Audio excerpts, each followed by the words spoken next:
Well, obviously got some time to reflect. Had a good week of preparation. I think we got a lot of good work in. Look forward to playing a game again.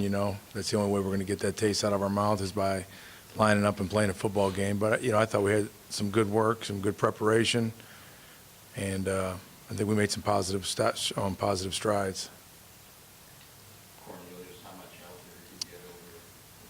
He looks much better. I think he's made a lot of improvement. Obviously, he could speak more to that than I can, but he looks much quicker and much more comfortable. He's had several extra practices now. He looks like he's in much better playing shape as well. So he looks good. He was healthy enough to play against TCU, but Brent mentioned the other day, when he shows the importance of practice. He's missed a lot of practice, really going back to, getting hurt in the very game. How do you think that impacted him in TCU? Oh, I think it had a big impact. It's hard to play when you don't practice. I think that's been proven over the years. He practiced some, I think enough to feel comfortable playing, but it was not obviously. We've seen Jared at his best. I know all the people in this room have as well. And in my 2 years, I've seen him play very, very well. So he's got a whole nother level he can get to, and we certainly need him to do that. But I think just getting in playing shape, getting more reps, I think he'll be a lot more comfortable in this next game.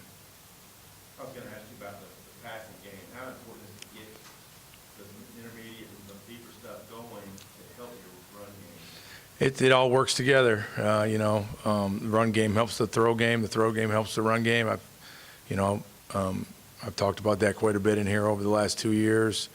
We need to be clicking in both areas to really be have a chance to be very efficient on offense. And when you're not doing a great job in the pass game as we didn't do last week, it hurts your run game a little bit. And then obviously what it also does is it puts you behind the chains too much. And I think that was probably the bigger issue against TCU.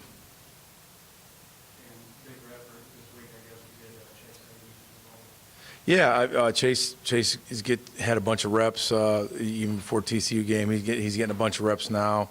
As I mentioned before, obviously he's going to get carries and he's going to get touches, and look forward to watching him play. He's had a good week of practice, and again, being a true freshman, the more he practices, the more reps he gets, the more comfortable he is, and the more comfortable we are with him. TJ's a guy that you guys always talk about trying to find different ways to get him the ball also. Is he back healthy with everything? I think he is. I think right now it's probably more of just a trust factor with everybody involved. Just when he does get an opportunity, he's got to go out there and do what he's supposed to do, and then we've got to try to create more opportunities for him.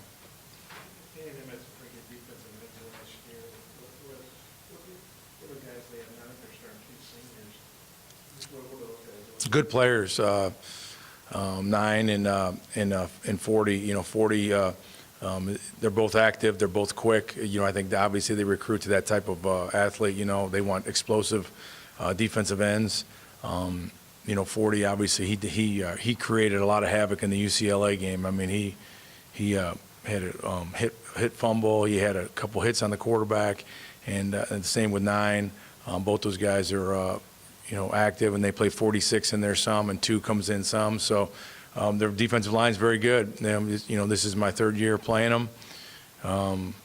Defensive tackles are active. 92's active. 88, and then 5, Dylan Mack, I believe his name is. He's explosive and comes off the ball. He got good get off, and you just look at them. Their defensive coaches get at those guys to play extremely hard, and their defensive line will be a difficult matchup again this year.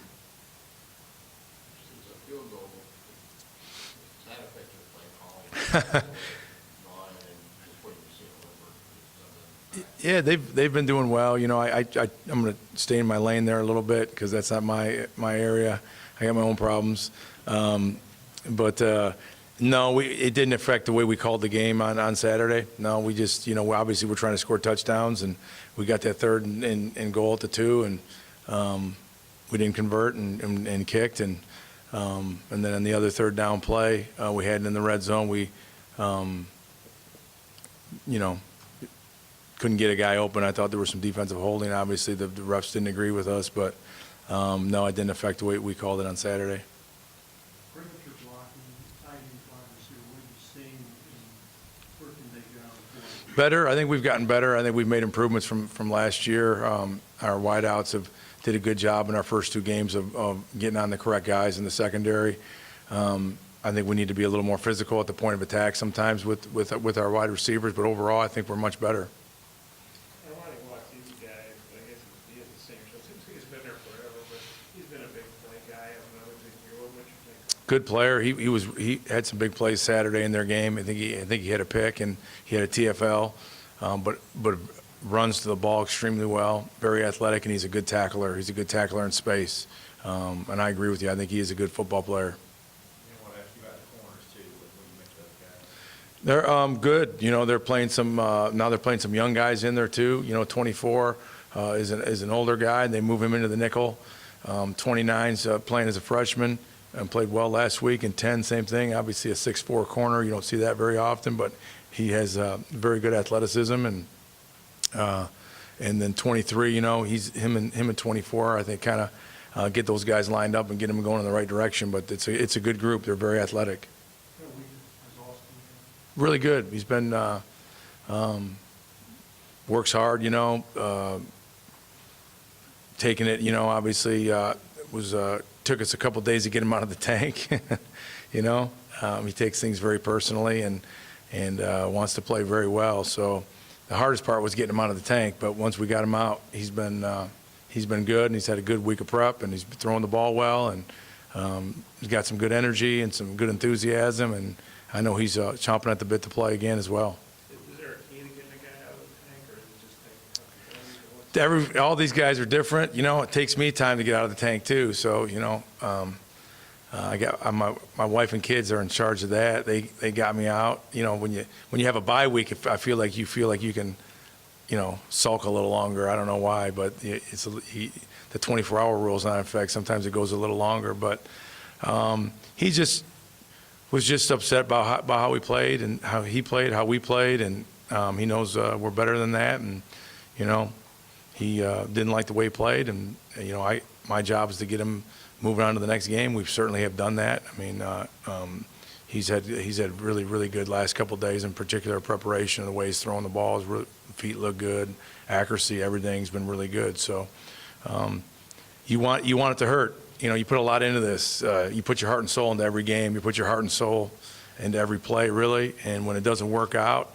it hurts, and it should hurt, because if it doesn't hurt, then you didn't put your heart and soul into it. And Austin's certainly a guy that puts his heart and soul into everything. So he's back, he's ready to roll, and we're ready to move on. And we're going to need him to play, obviously, very well this week to beat this team. What do you make of this series with those guys? A couple of tight games you had with them? Yeah, the first year, overtime, you know, we had a lead late and ended up losing in overtime. It was a heartbreaking loss for us, you know. Thought we played very well at times in that game. We ran the ball, if I remember correctly, very well in that game.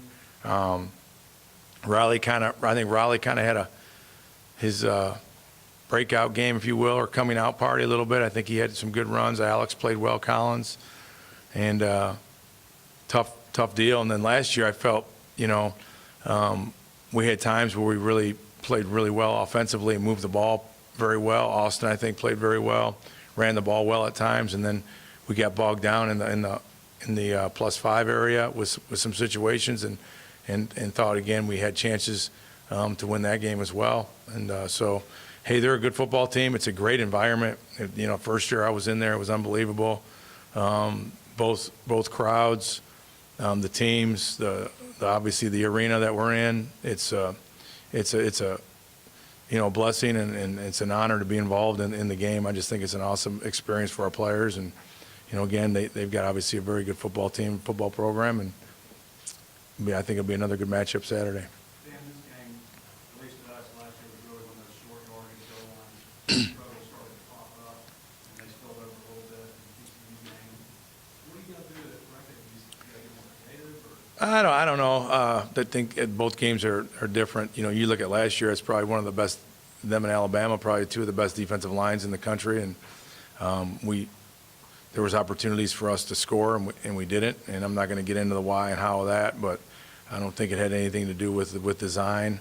And then this past week, it was, again, like I said, we had a 3rd and goal on the 2, and we didn't make a play. So I don't think you can compare the 2 games or 2 teams. There's been plenty of times where we've had the ball inside there and scored, and there's times we don't. And defenses are good, but we certainly will continue to work in that area and work very hard at it. And our players understand how important it is that we got to start scoring touchdowns down there. How much does that impact your play calling going forward if you learn it? It doesn't. We got to move forward. We got to, really what we look at is if a play doesn't work, is why. Is it a physical error? Was it a structural error? One of those 2 things. And if it's structural, that's on the coaches. We got to figure out why it happened. And then obviously physical, is it same guy, different guys? You know what I mean? Do we have to change personnel, get a different back end, put a different tight end in? You know what I mean? So those are things we're constantly doing, not just in that area of the game, but in all areas of the game, trying to figure out if a play doesn't work, why, and how can we correct it.